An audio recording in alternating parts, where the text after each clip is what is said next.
ஆர்த்தியும் நவீனும் சேர்ந்து அவங்க அப்பா பர்த்டேக்கு கேக் பண்ணியிருக்காங்க. அது பிள்ளைங்க வந்து அவங்க அப்பா பிறந்த நாளுக்கு நானே கேக் பண்ணுதுன்னு சொன்னாங்க. சரி ஓகேன்ட்டு நான் பக்கத்துலேயே நின்றுட்டு இருந்தேன். அவ்வளோதான். சின்ன சின்ன ஹெல்ப் வந்து நவீன் பண்ணிட்டு இருந்தேன். மற்றதெல்லாம் ஆர்த்தி பண்ணா. என்ன கேக்மா பண்ண போகிறேன்? Chocolate cake. சரி பண்ணு. All purpose flour 1 cup, cocoa powder 1/3 cup, baking soda and baking powder 3/4 cup, sugar powder, salt, pinch of salt.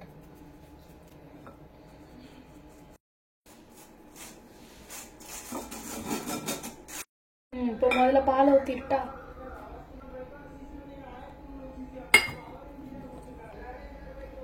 ஊற்றிட்டே இரு. பால் வேணும்னா நான் தரேன். பால் வேணும். ஃபர்ஸ்ட் ஆயில் ஊற்றிடுவோமா? ஊற்று. Refined oil. Refined oil. பாத்திரத்தை பிடிச்சிக்கோ.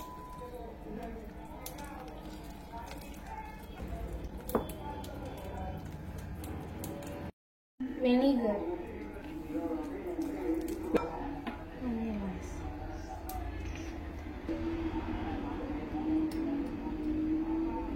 இன்னும் கொஞ்சம் ஊற்று. வெண்ணிலா எசன்ஸ் எல்லாம் 1 ஸ்பூன் சேர்த்ததுக்கு அப்புறமா நல்லா கலந்து விட்டுட்டு, கொஞ்சம் கெட்டியாக இருக்கிற மாதிரி இருந்துச்சு அப்படின்னா பால் கொஞ்சம் எக்ஸஸாக சேர்த்துக்கோங்க. ரொம்ப தண்ணியாயிட்டு அப்படின்னா வேகிறதுக்கு ரொம்ப டைம் இழுக்கும். ரொம்ப கட்டியாக இருந்துச்சுன்னா கேக் வந்து ரொம்ப ஹார்டாக இருக்கும். இந்த மாதிரி நல்லா ரிப்பன் கன்சிஸ்டன்சிக்கு இப்படி தூக்கி ஊற்றினா அது மாதிரி கடகடன்னு விழுற மாதிரி இருக்கணும். அந்த மாதிரி வச்சுக்கோங்க. இப்போ வந்து நம்ம கடாயில் தான் பண்ண போகிறோம் கேக்கு. அந்த டின்னில் வந்து ஆயில் லைட்டாக ப்ரெஸ் பண்ணிவிட்டு கொஞ்சமாக பட்டர் பேப்பர் சேர்த்துட்டு அதுக்கு மேலேயும் ஆயில் சேர்த்துட்டு இந்த மாதிரி அந்த பேட்டரை வந்து உள்ளே சேர்த்துக்கோங்க. இங்கே வந்து கடாய் வந்து ப்ரீ ஹீட் பண்ணியிருக்கேன் ஒரு 10 மினிட்ஸு. பண்ணதுக்கப்புறமா அந்த நம்ம கேக் டின்னை உள்ளே வச்சுட்டு மூடினதுக்கப்புறமா ஒரு 45 மினிட்ஸ் வெயிட் பண்ணிவிட்டு எடுத்தோம்னா சூப்பரான கேக் ரெடி ஆயிரும். இப்போ வெந்துட்டுன்னு அம்மா ஓப்பன் பண்ணிட்டேன். திருப்பி கவுத்தி போட்டுட்டா? இல்லை அப்படியே வை, கொஞ்ச நேரம் ஆறட்டும். இப்போ வந்து கனாஸ் பண்ணுறதுக்கு அதை வந்து கேக் வந்து ஃபஸ்ட்டு கூல் பண்ண வச்சாச்சு. கனாஸ் பண்ணுறதுக்கு இந்த 80 rupeesல உள்ள அந்த டைரி மில்க் சாக்லேட்டை வந்து டபுள் பாயிலிங் மெத்தடில் கொஞ்சமாக பட்டர் சேர்த்துட்டு அதை உருக்கிட்டு இருக்காங்க. கனாஸ் ரெடி ஆனதுக்கப்புறமா ஆறுன கேக் மேலே ஊற்றிக்கலாம்.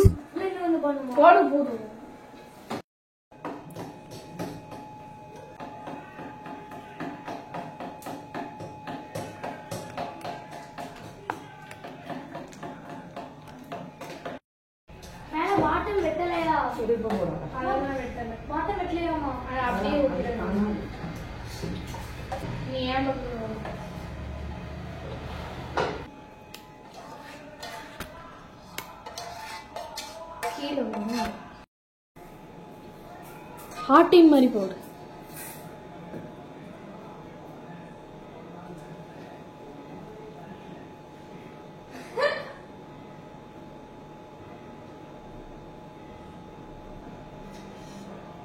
ஓகே.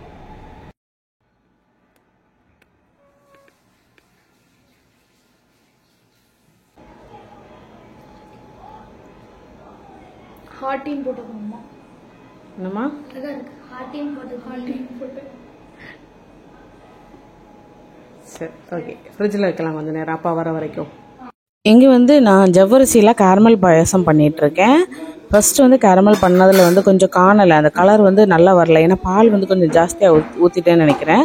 அதனால் மறுபடியும் நான் சேர்த்து போட்டுட்டு பண்ணேன். ரொம்பவே சூப்பராக இருந்துச்சு டேஸ்ட்டு. அன்றைக்கி வந்து வெளியில் ஹோட்டலுக்கு எங்கேயும் போக முடியலன்றதுனால வீட்டிலையே இந்த மாதிரி பண்ணிக்கிட்டோம்.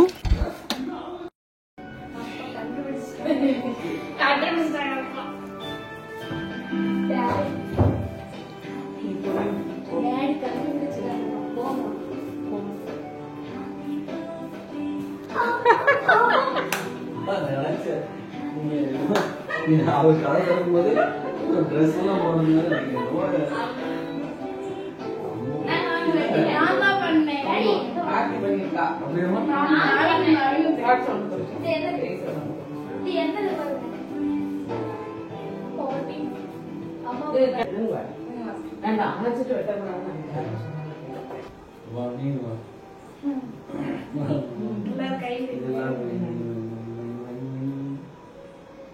Happy birthday to you. Happy birthday to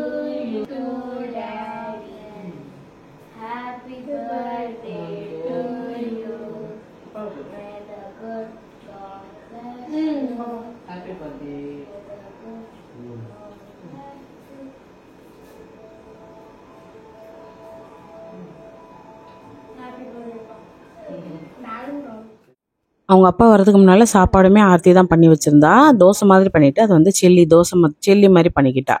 carrot, beans, குடமிளகா, இஞ்சி பூண்டு விழுது, கரம் மசாலா தூள், அப்புறமா கொஞ்சம் மேகி மசாலா பாக்கெட்டில் உள்ள அந்த மசாலாவும் உள்ளே சேர்த்துட்டு கெச்சப்லாம் சேர்த்துட்டு சூப்பராக பண்ணி வச்சுருந்தா.